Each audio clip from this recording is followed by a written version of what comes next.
Hey, how guys doing? For this week's video, we're going to revisit one of the microphones I've used for many years now.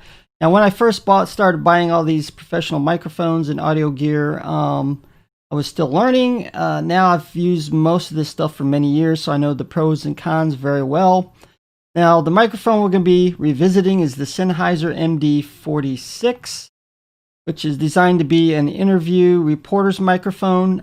It's designed to be handheld, and it can be used by the interviewer, reporter. So we're going to look at that right now. This microphone here is built like a tank. It is very rugged.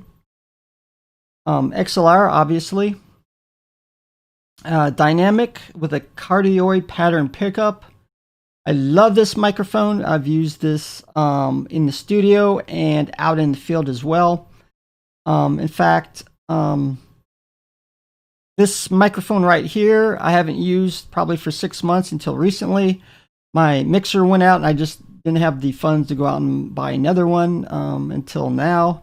So I've actually used this microphone hooked up to my Canon C100 directly into the XLR port and use that.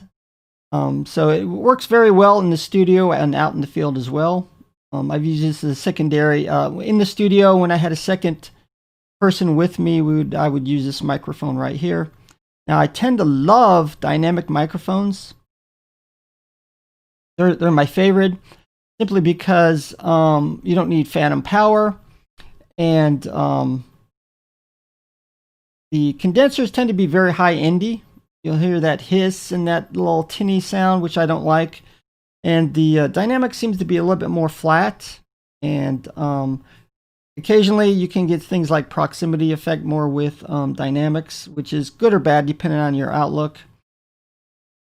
And often dynamic microphones will reject sound from around the sides to the back, so you won't be picking up room noise and other things like that. And now this type this type of microphone right here, the model MD-46.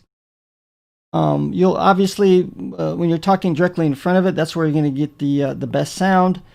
Once you start turning the microphone to the side, it's going to reject sound from the sides to the back.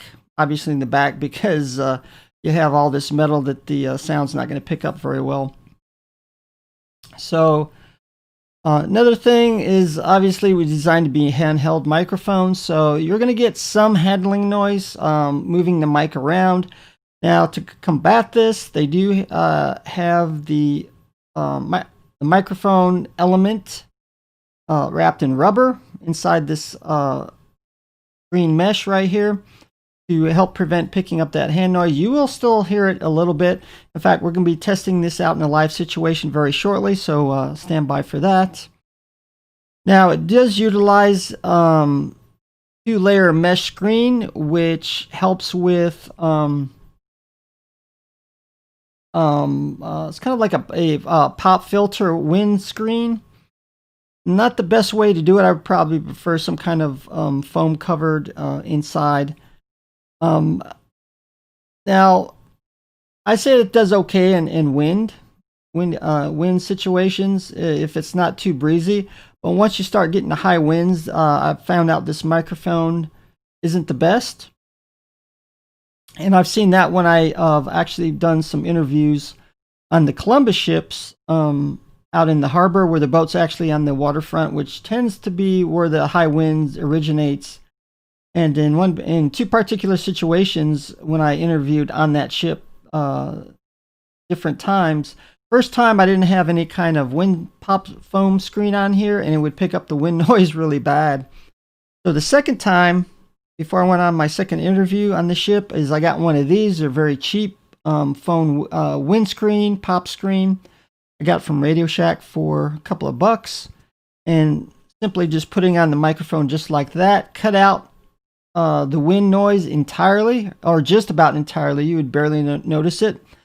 So invest in this, any type of for your microphones, especially if you use them outside. Now, I would actually use this in conjunction with some other gear because normally I would use a Canon XF100 for my interview camera, and so I went out and bought one of these Sennheiser EW 100 G3s, which are wireless audio. And this one came in a kit. You come with one transmitter.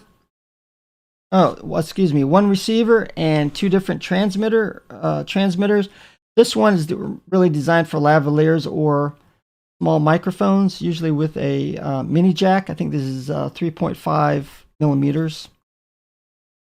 What's nice with the kit is it comes with an XLR transmitter right here, and you would simply put it on your XLR microphone, no matter what kind it is, just like that, and you would have, you simply just tighten the lock ring right here, very stable, and works through AA batteries right here. Works very well, and it's rugged as well, the Sennheiser XLR module, and I would use it just like this. And so that worked very well for me throughout the years. So we're going to be coming back very shortly.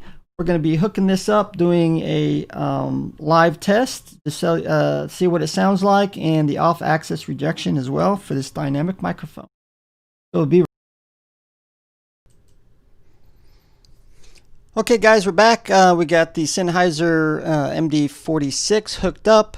Now, also what I did, I don't know if I got the level set correctly. Like I said, I'm using the audio interface with the Shure SM7B, so that was set entirely different. I tried to adjust it best I can, and in fact, we're getting a little too loud. Let me put down the input gain. Okay. Also, what we did is turn off the compressor, the noise gate, and the equalizer, so to get what the microphone sounds like naturally. And we're also going to check the off-axis rejection just to show you. It is a cardioid pattern, which kind of rejects from the sides and the back. Okay, this is the front of the mic. This is what it sounds like. Now we're going to start going off-axis, just like there, with about 3 inches away. And we're going to go toward the back, and now we're toward the back of the microphone right now, and my cord's not very long to get what it sounds like. Okay, we're going to go toward the front again, and we're back to the side again, and now we're going to go toward the front. So thank you for watching this update for the Sennheiser MD-46. We've revisited it. Like I said, now I got a lot more experience with this mic. So if you're thinking of buying it, I think it's a great buy.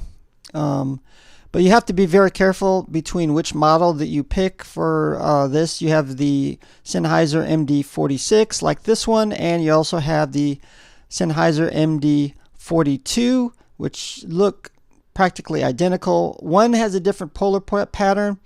The 42 version is omnidirectional, so if you want a microphone that rejects off axis, you might want to choose the 46. If you want to pick up sound more from all around the mic, if you have a group, then you might want to choose the 42. So thanks for watching, and see you guys.